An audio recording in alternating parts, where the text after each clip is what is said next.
Hi, my name is Umberto Mucci. This is We the ItaliaNews, a podcast about Italy during coronavirus times. Today is Wednesday, February 10, 2021.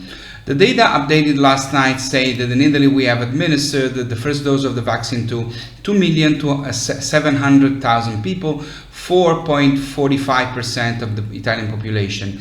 1,214,000 of them received the second dose too. The ranking of the regions by percentage of vaccinations made compared to the doses delivered say that in the first three places from the top are Valle d'Aosta, Piedmont and Marche. In the last three places from the bottom are Liguria, Calabria and Basilicata. It was published yesterday the update of the Italian vaccine plan. There are 6 categories that will be vaccinated as a priority in the second phase of the anti-COVID vaccination campaign. The first will be that of subjects extremely vulnerable for particular diseases, regardless of age, as to say those with diseases assessed as particularly critical as related to the lethality rate associated with COVID-19. They are followed by people between 75 and 79 years, between 70 and 74 years, people with particular clinical risk from 16 to 69 years, people between 55 and 69 years without conditions that increase clinical risk, and finally people between 18 and 54 years without increased clinical risk. To the first 5 categories will go the Pfizer and Moderna vaccines, to the 6th the AstraZeneca one. Italy is the European country that has closed schools for the most days. During these closures, Italian students have attended distance learning lessons, which, however, have left many gaps in the teaching of Italian students.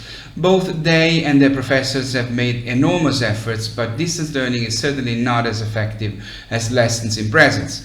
Today, Italian students are back in class in percentages that vary from 50% to 75%. At the moment, for example, my daughter alternates her presence at school 2 days 1 week and 3 days the next. This is true for high school students like my daughter, while younger students have attended distance learning lessons for a much smaller number of days, except in the regions of Calabria, Puglia and Campania. For this reason, it seems that the future government could decide to propose extending the school year until the end of June, adding 3 weeks to those normally provided, even if this extension would pose some problems.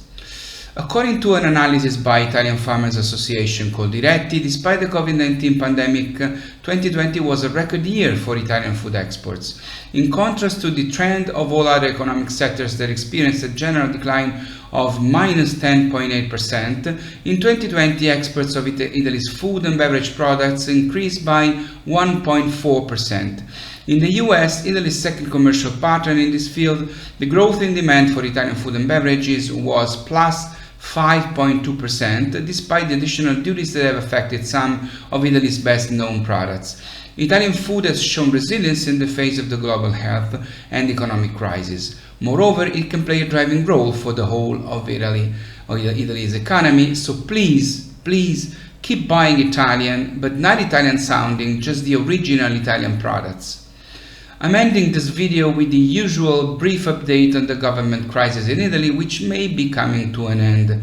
After having completed the second round of consultations with the parties, today Mario Draghi will meet with dozens of associations representing what in Italy are called the parti sociali, entrepreneurs, trade unions, traders, farmers, and all the many productive categories into which the Italian working world is divided.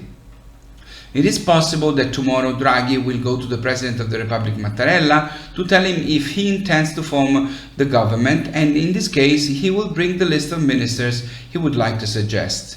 It is very likely that Draghi will be able to form a government that will then have the majority in parliament, even if there will be many difficulties. At the moment, it seems that almost everyone is in his favor, but the past says that in Italy we are used to pass quite soon from the initial enthusiasm to disappointment as soon as who governs begin to take decisions that, of course, cannot satisfy everyone. The problems for Draghi could start in that moment, which will certainly come, even if nobody knows when.